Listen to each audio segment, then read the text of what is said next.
Welcome to the podcast of MotorWeek, television's original automotive magazine.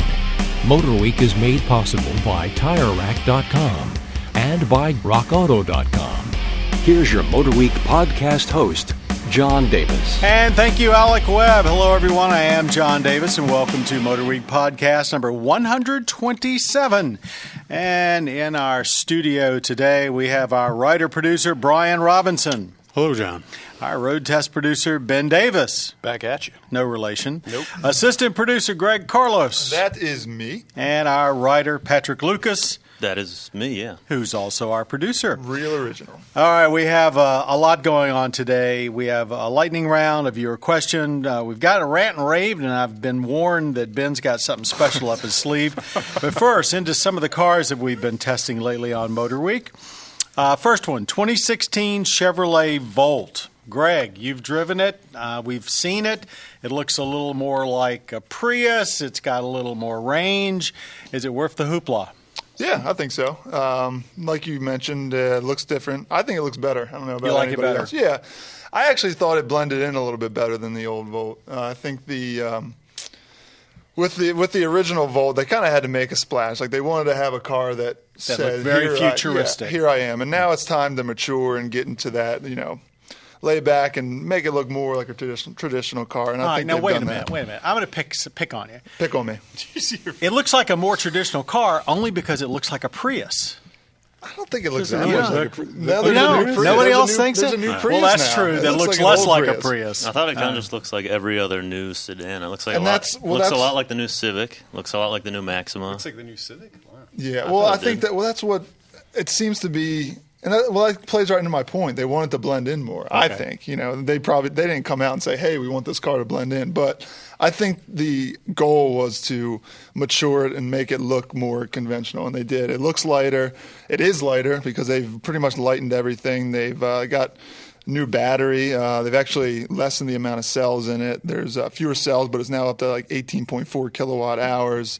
There's a new two-motor drive unit, which it's different from the last one. Pretty much all new, right? Yeah, pretty much all new. It's there's a new range extender, which is actually an engine. It's a 1.5 liter engine. Did you find it quieter? Because the big beef on the old It is. one was It's pretty quieter. loud. It's quieter. The engine, the powertrain is all quieter. There's still a little bit of noise coming in from those low rolling resistance tires, but there's nothing much you can do about that. What about the back seat? Everybody complained, and I don't think it was legitimate that it was only 2 seats, and now supposedly they've got this little cushion for a third spot. Is that real or just sort of cosmetic? No, you could probably put someone back there, but I'm certainly not going to spend any real time back there because Greg is well over 6 foot tall. Everybody, and that's I had no headroom. Actually, absolutely no headroom. I had to lean uncomfortably back just to have any headroom. so it's still a hatchback. Right, exactly. So don't put anybody you really love back there or anybody who's really big. Don't Put someone you hate back there. Yeah, don't put them back there. But no, as far as driving the car goes, it certainly feels lighter.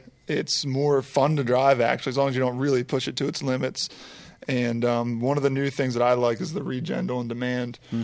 We saw it in the ELR. That's where you can actually pull on a paddle behind the wheel, and you get some regen braking, which, some people don't like it. It is a little bit aggressive, I think, but it's still pretty useful, I think, when instead of having to tap on the brake and, it's just as easy just to pull on a little paddle on the back of the wheel. And it does extend your range. Yep. Is there a lot of those electric cars or hybrids have those like that B mode where it's basically like aggressive And brake. when you just get off the throttle? No, it doesn't And feel. it No, slows down? that's I think the paddle is like that. So yeah, but it's the big thing with the new two-motor drive unit now is it used to be like one larger one and one smaller one. They've actually I guess made one smaller, and they're now similar in size, and they now split the workload more evenly. And they also, the old one didn't drive the wheels as often. Now it's much more evenly split that way. That was a big controversy when it first started because there was one circumstance where you had to be like over 60 miles an hour and it would drive a wheel, where up to that point GM had said there was no mechanical contact. Now they are using it more of a helper? Yep. They actually are advertising that it is using it more often. It extends your range a little bit better. That makes it more like a traditional hybrid. Yeah, it does, but they refuse to call it a hybrid. sure they It's did. not a hybrid. So They're still calling it a plug-in electric car. Yep. Okay, let's move to something completely different. Hey, thank you. I appreciate that. The job with that BMW haircut. pair of Gran Coupes we just had in. We had the 16640 XI Gran Coupe, which was basically a reface, and we had a 15435i Gran Coupe. Okay, Gran Coupes, 4 doors that look like 2-door convertible. Coupes. Actually, in this case, you can't even call them both sedans. What do you think? Are these cars ever going to be accepted by, I guess, the mainstream, even though they are selling, I guess, very well? What do you think of them? Yeah, you just answered your question there. BMW claims that 6 Series half sales now are Gran Coupe. It's amazing. Wow. Yeah, that's amazing. People why like is the. that? I think they just like the more style and it's And the something a little versatility. different. I know Well, it's why I more like versatile. it. I know I like just having that rear door to throw stuff in because I always have stuff to throw in the back. It's just way easier than pulling the seat forward. And but- yet you've got the coupe look, which to me still says impractical. But go ahead. Somewhat. They don't really look that much like coupes. they're big. Yeah, everything pretty much has that same roof line now, whether you call it a Gran Coupe or not. So it's like if you want a sedan, but you don't Well- like the only sedan that BMW made. Like you don't like the 3 Series sedan. No, like the you 5 want Series. So you want the 4 Series Gran Coupe. I Or really you don't get it. like the 7. Right, I'm just saying, Right. like it's a similar size. It's more or less the same exact size Yeah, vehicle as like a most of 3 the Series interior sedan now, dimensions right? are actually less than the. Well, yeah, the exactly. 3 So sedan. So just the only don't get it. benefit of the 4, it's a hatchback, so you can get some Right. bigger things in the rear. And a well done one. I mean, it until I realized it was a hatchback, you walk up, it looks like it's got a traditional trunk. That's Which probably the one of the 6 best I've Series, ever despite seen. being called Gran Coupe, also is a traditional trunk. So Right. I did. The 6 Series did feel surprisingly small inside, not in a bad way, in a good way. It felt very like tight, Cozy, tight, cozy, intimate. tight, and like sporty. So, Which I is could see the- traditionally what the 6 Series 2-door always felt Right, like. and You I got can in and you appreciate said, that. this is a big car, but it felt intimate. But these things are I have to tell you, when I never thought these cars would sell that well because they're all style. But it just goes to show people love good-looking cars. Anything else about how about the 4, since that's really the new one, and impress you? Did it feel heavier than a 4? I wouldn't say it felt heavier, but unlike the 6 Series, I thought it actually felt bigger inside than like a 4 Coupe or 3 sedan. It felt plenty roomy in there. Was it? I can't remember because I feel like we've driven a lot of these lately. Which was it? The 2 Series that would push the seatbelt forward? Because I know what I was really 2 upset Series about. convertible. Wasn't it? Yeah. Because Yeah, I remember what really upset me in both of these, I believe, the 4 Series Gran Coupe and the 6 Series, was having to reach super all the far way back back. to get that seatbelt. And it's like, why would they not put that Yeah. system in that car? With the 6 Series, the Gran Coupe we have now, you still have to reach pretty far back unless Yeah. you. But I noticed that the seat belt is incorporated into the seat, which is what they need to do on the convertible. And that's what So it's backwards. So they have the technology. That's what Tesla has done with the new SUV. They've incorporated that. So yeah, it can be done. Okay, let's move on to our third car for this podcast that we've covered recently. And this one, the Volvo XC90. Long time coming. When I first saw this, I said, gee, Willikers, they've really gone back to looking more like station wagons with that long nose, and probably most of that is because of the European pedestrian crash standards. But the one we drove, I was very impressed. It's big, though. It feels much bigger than the old XC90. Comments, Volvo XC90. Lots of people are waiting for it. Seems to already be selling well. It's not going to disappoint. It's stunning in person. Very beautiful car. Yeah. And I love the technology. I love the touchpad. It's very intuitive and easy to learn. Had good safety systems, too, which they're known for, but they all seem to work. Yeah, and the what kind of worried me at first is the motor is turbocharged and supercharged. And supercharged. Very And complicated. 4-cylinder. Well, Yeah. Yeah, that's going to And be... this is a big vehicle. Yeah, it's got plenty of power for its size, especially. But yeah, I don't know how I feel about future repairs And on the that. longevity on that engine. I'm sure it's legit, but then again, I'm sure it is. Well, everybody knows a Volvo is fairly expensive to maintain after the warranty runs out anyway. So in that aspect, it can't be a surprise to owners. I'd be scared to buy a used one, maybe. My question is, we had, what was it called, the Inscription? Yeah.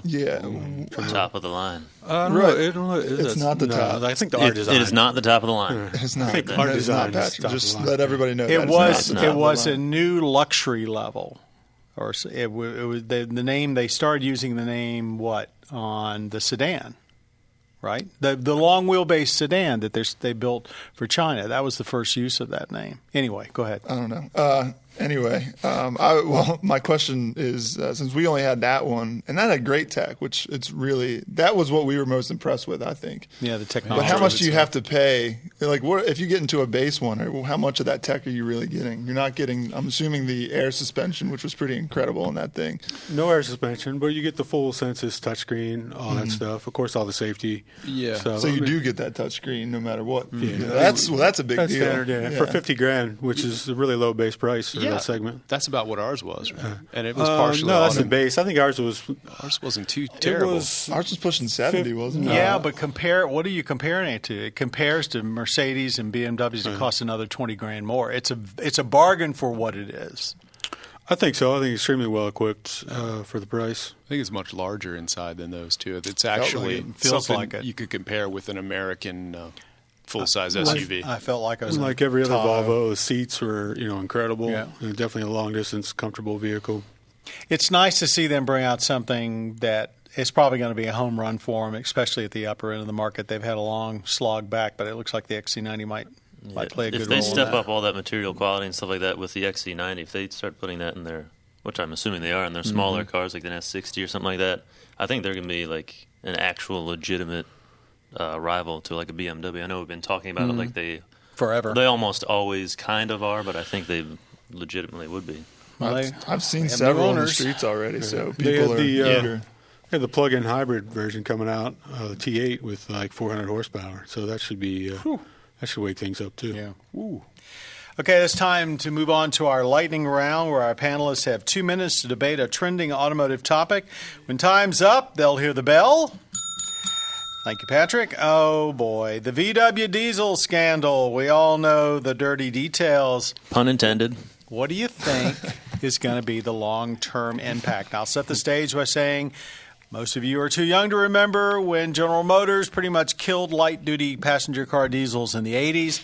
Here we are in the 2100s, or the 2000s anyway. 2100s. You can't Maybe I'll compare live those for two that. situations. Why not? Why can't you compare them? Seriously. Well, because the TDI is an awesome motor. I mean, it is awesome. Just because the GM one was a piece of junk. Yeah, that was but the problem think with about that how motor. it plays out in the public. Forget that you're an Better start that automotive. clock, Patrick. I'm just going to start the timer. Forget that you're an automotive rider. If you're general public, you've heard nothing now for weeks, but just this rant and rave how horrible they are. Turns out Consumer Reports just did a test, and they weren't nearly as bad as I thought they were going to be. Oh. But anyway. Surprise, surprise. Yeah. People overreact to something. But that's think- just my point. It's every TDI owner I've talked to is still very patriotic with their TDIs, and I think that they'll stick with them to the end. And if they do issue some kind of recall where they do a software flash, then I feel that these owners are just going to search out some aftermarket flash to get it back to where it was before. Yeah, before Or it they'll was touched. delay it. I'm sure that every person who has bought a TDI bought it for the fuel economy, not for the emissions. Oh, they bought it for the Quality of power and the fuel Right, economy. so Yeah, they're not. of I'm course. sure the average Because TDI if you owner really were does that not conscious care. about the environment, you would have bought an I'm electric sure- vehicle. You I'm wouldn't sure drive at there's all. a- You'd ride a right. bike everywhere. There's That's a true, small man. chunk of those buyers that did it for the greenness of the planet. And I'm they live in sure. California. Yeah, there's a small chunk. To that are VW's upset. credit, they're out and about. They're not trying to hide anything. They're trying to get in front of it. Well, after a lot basically of- lying for a year, A yeah. lot of times it's the cover-up that gets you into more trouble than actually what you did wrong. But so I guess you're more positive than I am. I think it's it's 40% of their sales. I think they're going to have a hard time getting anybody back into those for a long time to come. Do you think it's we'll really see. going to affect people buying any kind of diesel? Like, Well, maybe like say like the new Colorado's got that Duramax coming And out. already California has said that they won't certify that until they do their own on-road testing. So now we're going to be into a world of on-road testing where you have no scientific, calibration to back it up. I think it's a mess. It could drive people to make more efficient diesel engines, though. If this testing is going to be a lot more strict, then let's maybe face the it, technology will be forced to get better. all they did was cheap out when they built it and didn't want to add a urea tank. Right, which now they have. Had they done, there wouldn't be an issue. So, moving forward, all they got to do, not that it's small, but all they have to do is design the next Gulf-based, Jetta-based TDIs with a urea tank, and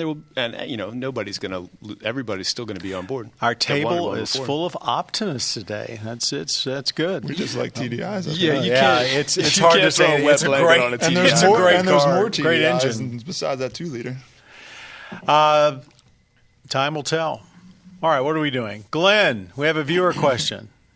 Glenn has some money, Glenn has a apparently. lucky Glenn's got man. money. He says, I've just purchased a 2014 Audi R8 with 3,400 miles on it. I wish I was Glenn.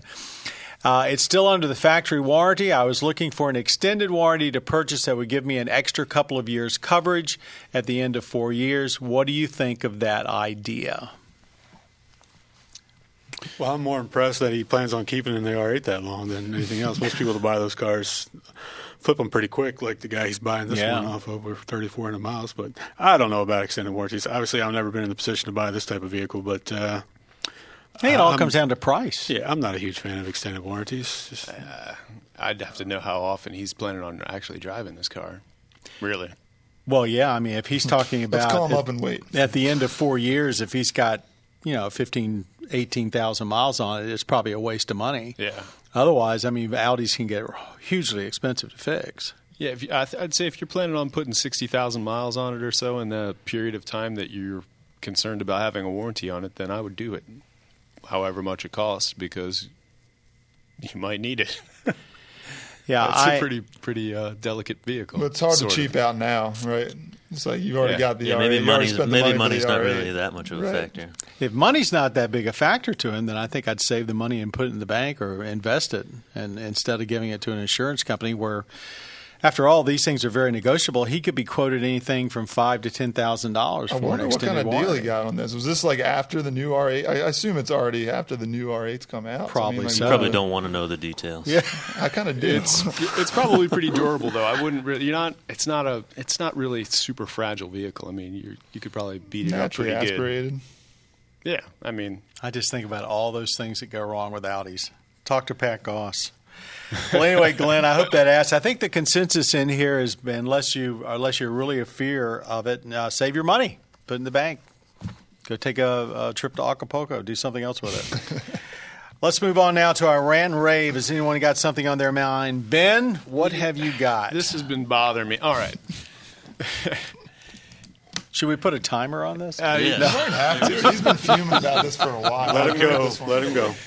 All right, Chrysler and Dodge. Their cars make me extremely happy, but their logo choices have made me extremely sad. Now, why would Chrysler adopt a wing and a spelled-out Chrysler name when they had such a powerful, iconic Pentastar from back in the day?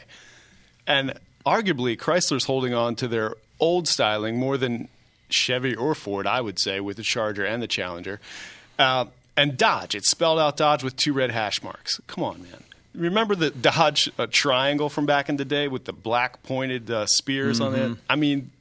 These emblems have been associated more with raw power and sheer muscular design throughout the course of automotive history than these lame logos from today. And on another hand, companies that should actually change their logo, like Ford, never will. Weigh in. Such passion. Why should they change it? Well, why is Chrysler changing theirs? Because they needed to. I think they needed to. I more think so you're right, than- actually, I Greg. would love more to so see than that. Ford. I would When you love to see change your that. image, you change your Well, here your and then brand, here. your So here's. I'll logo, throw change another one everything. out there. Kia. If Kia is going to rebuild themselves as this I think they're trying to be like a young, energetic brand. They got to do something about their logo too. That thing is just lame. That's a terrible logo. They got to if they're going to rebrand, they got to start with that and really go to find some 18-year-old who is on Twitter all day and get him to design you. There's always two levels of thought when it comes to this stuff. One is the traditionalists who don't want any change, and are afraid that if you change it, it will be unrecognizable. Like Chrysler, Chrysler went back to the old wing, which nobody that's alive even knows about. And even they're trying to do it with Dodge Brothers, with the Dodge Brothers logo. This stuff that's too old. I don't know what the answer is. It seems like every time a manufacturer can't really come up with a decent new car, they either change a name or they change a logo.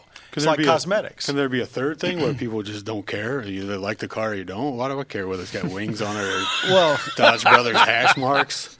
Wouldn't you like to see that 200 with a nice Pentastar logo on the back that you grew up with? I think the Pentastar's dead. That Pentastar logo reminds me of as a kid, decaying car dealerships like that. It's like, come drive the new K cars. Yeah, well, that's because we're younger. That's right. How we. I guess that's quasi answered my question. Come on, Dad.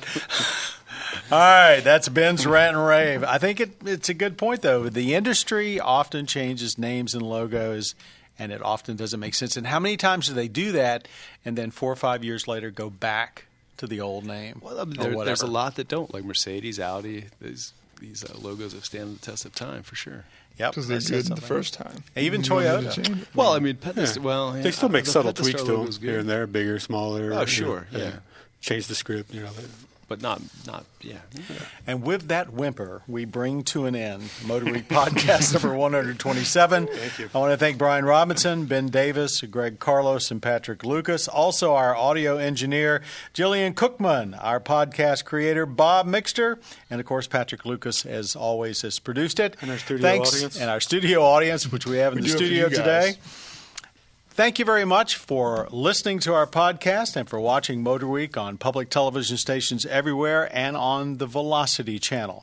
I'm John Davis. For all of us at MotorWeek, thank you, and we hope you'll follow us on Facebook, Twitter, and YouTube. See you soon. You have been listening to the podcast of MotorWeek, television's original automotive magazine. MotorWeek is made possible by TireRack.com and by RockAuto.com. For additional information on podcasts, videos, and showtimes, visit our website at motorweek.org. And watch MotorWeek, television's longest-running automotive magazine series each week on your local PBS station.